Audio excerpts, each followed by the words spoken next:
तो राम जी की सत्ता तो 22 जनवरी को ही आ गई, राम जी पधार गए। मुख्यमंत्री योगी आदित्यनाथ जी भी शामिल हो रहे हैं क्या ये? जी जी जी, उनको भी आमंत्रित किया गया है। अरे उनको कैसे छोड़ा जा सकता है, वो हमारे सनातन के पुरोधा हैं। सनातन के जगतगुरु रामानंदाचार्य स्वामी रामभद्राचार्य जी महाराज की चर्चा की पधार रहे हैं। 14 तारीख को ही उनको आना है जी। इस प्रकार से श्री अनिरुद्धाचार्य जी महाराज 19 तारीख को आ रहे हैं, धीरेन्द्र कृष्ण शास्त्री जी 21 को आ रहे हैं। इस प्रकार हमारे स्वामी रामदेव बाबा 22 को आ रहे हैं। 20 तारीख को हमारे श्री श्री रविशंकर जी का पदार्पण होना है। इस प्रकार से समस्त महापुरुषों के लिए अलग अलग डेट, अलग अलग समय हम लोगों ने। हमारे साथ इस वक्त हमारे कैमरे पर हेमकांत शरण देवाचार्य जी मौजूद हैं, जिनको रामनगर और आसपास के इलाके के लोग मथुरा वाले महाराज जी कहते हैं। सबसे पहले हम स्वागत करेंगे महाराज जी का अपने चैनल पर। महाराज जी राधे राधे। राधे राधे, आपके और आपके समस्त दर्शकों को राधे राधे।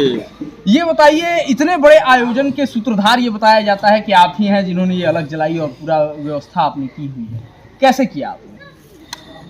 पूर्व प्रेरक रघुवंश विभूषण, ये भगवान ही प्रेरणा दे सकते हैं और ऐसा सत्कार्य की प्रेरणा तो भगवत कृपा से ही प्राप्त होता है। एक बार हम अपने इस आश्रम पे आए तो यहाँ पता लगा, देखा कि स्थिति थोड़ी अनुकूल नहीं थी, तो हमने कहा कि थोड़ा आश्रम को रिमॉडल किया जाए जी। पहले एक छोटा सा मंदिर, शिव मंदिर केवल बनाने की इच्छा थी, फिर भगवत कृपा हुई तो पुराना जो जीर्ण अवस्था में मंदिर था तो ये पूरा मंदिर भी तोड़ के नया बन गया। तो ये बनते ही यहाँ के लोगों ने और अपने मन में भी एक प्रेरणा हुई और कई लोगों ने साथ में इस विषय पर चर्चा की। विशेष तौर पे हमारे महाराजा बहादुर हथुआ ने इस विषय को कहा कि भाई कैसे अब इतना बड़ा मंदिर और ये सब साधन बन गया तो एक दिव्य यज्ञ भी हो जी।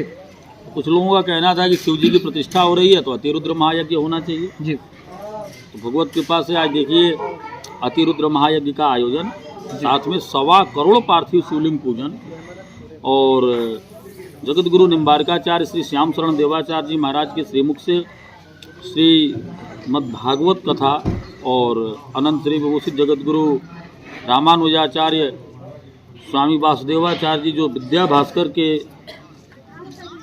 से अलंकृत हैं जी, उनके द्वारा श्रीमद् वाल्मीकि रामकथा का आयोजन हो रहा है।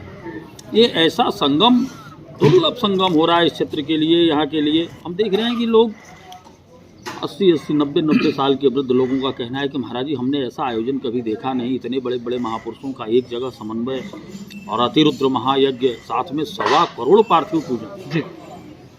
50,000, 51,000, 1 लाख, 1.25 लाख तक की बातें तो ठीक समझ में आती है, 1.25 करोड़ पार्थिव पूजन। और वो भी देखिए एक बड़ी बात यह है कि 11 दिन में 12 ज्योतिर्लिंग स्वरूप में यह 1.25 करोड़ पार्थिव शिवलिंग पूजन होगा। यह अलौकिक और अद्वितीय दर्शन होने जा रहा है। निश्चित तौर पर एक काफी बड़ी घोषणा हमारे दर्शकों के लिए है, जो भी लोग हमारे माध्यम से यहाँ की सूचना प्राप्त कर रहे हैं। 12 ज्योतिर्लिंगों के रूप में 1.25 करोड़ पार्थिव पूजन जो होंगे, और आप घर बैठे बैठे या कहें कि केवल रामनगर में आकर 12 ज्योतिर्लिंगों के दर्शन का आपको लाभ मिल सकता है। बिल्कुल बिल्कुल, ये बड़ी बात है कि देखिए स्वयं शंकराचार्य जी के नेतृत्व में ये कार्यक्रम हो रहा है जी। और जो अतिरुद्र महायज्ञ और जो 1.25 करोड़ पार्थिव शिवलिंग पूजन है वह कांची कामकोटि पीठ के शंकराचार्य जी के नेतृत्व में हो रहा है। तो ये अपने लिए एक अलौकिक बात है। और आपने एक बहुत अच्छी बात कही कि जो लोग 12 ज्योतिर्लिंग का दर्शन नहीं कर पाते हैं वो लोग घर बैठे और यहाँ आके इस ज्योतिर्लिंग दर्शन करने का भी फल उतना ही है, क्योंकि साथ में अतिरुद्र महायज्ञ जुड़ा हुआ है। तो हम ये कहेंगे, और ये शास्त्र सम्मत बातें होंगी, ये अतिशोक्ति नहीं होगी, बिल्कुल नहीं होगी, कि यहाँ के इस दर्शन से 12 ज्योतिर्लिंग के दर्शन का फल निश्चय ही प्राप्त होगा। चलिए, इस महायज्ञ के विषय में तमाम आकर्षण के केंद्र हैं, जैसे कि रामभद्राचार्य जी का आगमन या फिर कि धीरेन्द्र कृष्ण शास्त्री जी का आगमन, तो कौन कौन से विशिष्ट अतिथि आपके यज्ञ में सम्मिलित होने वाले हैं? देखिए 500 महापुरुषों को, देश के 500 महापुरुष जी, जो टॉप 500 महात्मा हैं, देश के महापुरुष हैं, आचार्य हैं, जगतगुरु हैं, महामंडलेश्वर हैं, ऐसे महापुरुषों को 500 महापुरुषों को आमंत्रित किया गया जी। हम समझ रहे हैं कि इन लोगों के आने से एक अलौकिक छटा बनने जा रही है आपके इस क्षेत्र में जी। आपने जगतगुरु रामानंदाचार्य स्वामी रामभद्राचार्य जी महाराज की चर्चा की, पधार रहे हैं, 14 तारीख को ही उनको आना है जी। इस प्रकार से श्री अनिरुद्धाचार्य जी महाराज 19 तारीख को आ रहे हैं, धीरेन्द्र कृष्ण शास्त्री जी 21 को आ रहे हैं। इस प्रकार हमारे स्वामी रामदेव बाबा 22 को आ रहे हैं। 20 तारीख को हमारे श्री श्री रविशंकर जी का पदार्पण होना है। इस प्रकार से समस्त महापुरुषों के लिए अलग अलग डेट, अलग अलग समय उन लोगों ने दिया है। उत्तर प्रदेश के मुख्यमंत्री योगी आदित्यनाथ जी भी शामिल हो रहे हैं क्या? जी जी जी, उनको भी आमंत्रित किया गया है। अरे उनको कैसे छोड़ा जा सकता है? वो हमारे सनातन के पुरोधा हैं, सनातन के स्तंभ हैं जी, और जिन्होंने हमारे इस देश के सबसे बड़ी आबादी के क्षेत्र का नेतृत्व करते हैं और सफल मुख्यमंत्री हैं। साथ में हमारे गोरक्षपीठ के पीठाधीश्वर हैं, आचार्य हैं, तो ऐसे महापुरुषों को कैसे छोड़ा जा सकता है? उनके बगैर तो हम लोग कल्पना ही नहीं कर सकते। किस दिन आ रहे हैं वो? 17 तारीख के लिए उनसे हमने निवेदन किया है जी, और उन्होंने कहा भी है कि हम जरूर आएंगे। और बाकी प्रोटोकॉल की प्रक्रिया कैसे होती है, क्या होता है, तो समय आने पे वो भी मालूम पड़ जाएगा। निश्चित तौर पर मैं अपने दर्शकों के लिए एक बात दोहराना चाहूँगा कि कुंभ के अतिरिक्त इतने महापुरुष एक मंच पर कहीं नहीं देखे जाते। या तो वो धर्म संसद हो या फिर महाकुंभ का आयोजन हो। और आपके क्षेत्र में एक ऐसा महायज्ञ होने वाला है जिसमें भारत के या कहें कि पूरे विश्व के 500 प्रमुख धर्माचार्यों को, विभूतियों को बुलाया गया है।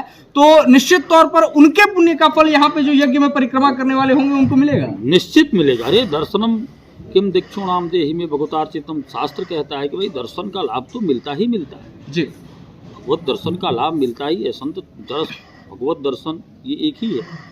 बड़ी कृपा से देखिए, संत दर्श जिम पातक टरें, संतों के दर्शन मात्र से पातक जैसे महापातक भी टल जाते हैं, दूर हो जाते हैं। ये तो बड़ी कृपा है। देखिए देश के जो प्रमुख संत हैं, जितने पुरोधा हैं, सबका पदार्पण को निमंत्रित किया गया है जी। और उसमें से अधिकांशतः लोग आ रहे हैं, सबकी सूचना आ रही है। लोग कह रहे हैं कि महाराज आपने बिहार की धराधाम पे जो आयोजन किया है, सब धन्यवाद दे रहे हैं हमें जी।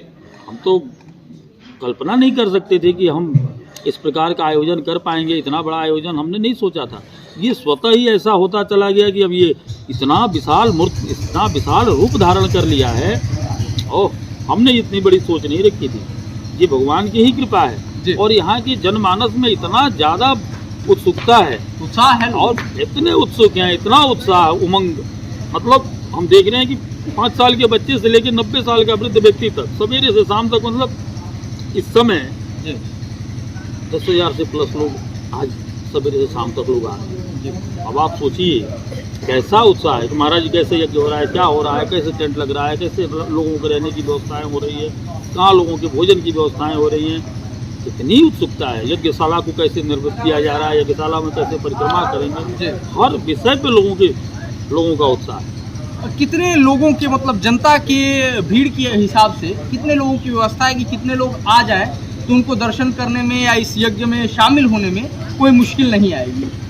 देखिए, जो स्थल है, इस स्थल के हिसाब से अभी हमने 5 लाख को टारगेट करके रखा है कि 5 लाख के आसपास की भीड़ होगी, तो उसको हमने मैनेज करने की व्यवस्था रखी है। लेकिन हमने जो व्यवस्थाएं रखी हैं इसको साथ में, वो 10 लाख लोगों को टारगेट करके किया कि अगर कहीं किसी कारणवश 10 लाख की भी संख्या हो जाए तो हम उसको संभाल पाएँ और व्यवस्था न करें जी।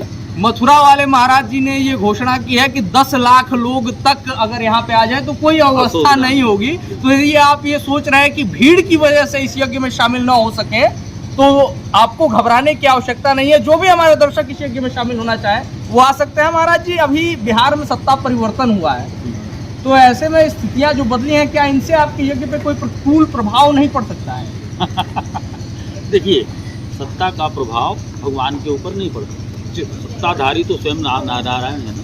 तो राम जी की सत्ता तो 22 जनवरी को ही आ गई, राम जी पधार गए। तो अब ऐसा कोई विषय नहीं है। सत्ता सबके अंदर राम तो है, से कोई कुछ भी कहता है तो सब राम है। किसी भी बड़े धार्मिक आयोजन के लिए अर्थ बेहद महत्वपूर्ण भूमिका निभाता है। और जैसा कि आपकी तैयारियां दिख रही हैं, खर्च तो करोड़ों में होगा, कैसे मैनेज कर रहे हैं आप लोग खर्च को? भगवान का काम स्वयं भगवान मैनेज करते हैं जी। तो ये हमारे आपके द्वारा तो संभव नहीं था, ये भगवत कृपा से ही संभव हो पाया। और सबने बहुत बड़ा सहयोग किया है। बिना सहयोग के कैसे संभव था? और पता नहीं नारायण किस देश में क्या व्यवस्था करने के लिए तैयार हुए हैं, तो सब नारायण की कृपा है, उन्हीं की कृपा से सब हो रहा है। और सब अति दिव्य और अति विशाल रूप में मूर्त ले रहा है और ऐसा ही होगा। चलते चलते हमारे चैनल के माध्यम से जो भी लोग आपको देख रहे हैं, निश्चित तौर पर एक बड़ी संख्या में उसमें क्षेत्रवासी शामिल हैं, जी, उनसे आप क्या कहना चाहेंगे? सबका स्वागत, सबका अभिनंदन। आपके अपने घर का कार्यक्रम है, आपका अपना कार्यक्रम है और इसको कार्यक्रम के तहत न देखें। यह यज्ञ भगवान का है और इस भगवान के द्वारा आपको आमंत्रित किया जा रहा है, इसलिए आप मठ के द्वारा आमंत्रित हैं और आप सभी मठ के सदस्य हैं। आप जरूर पधारें और अपने आप को भाग्यशाली मानते हुए आप पहुँचे। ऐसा नहीं समझें कि हमको कार्ड नहीं मिला, हमको कोई हमसे बोलने नहीं आया। आप मठ के प्रमुख व्यक्ति हैं, आप मठ से अलग नहीं हैं। आप सभी पधारें, आपका अपना कार्यक्रम है, आपका बहुत बहुत अभिनंदन है। और आइए और सभी संत महंतों को, पधारने वाले सभी महापुरुषों का हम स्वागत करें, हम सब मिलकर उनका स्वागत करें। यही हम सबसे कहेंगे कि आप आइए, वेलकम। चलिए, राधे राधे। हमसे जुड़ने के लिए बहुत बहुत धन्यवाद महाराज जी। राधे राधे।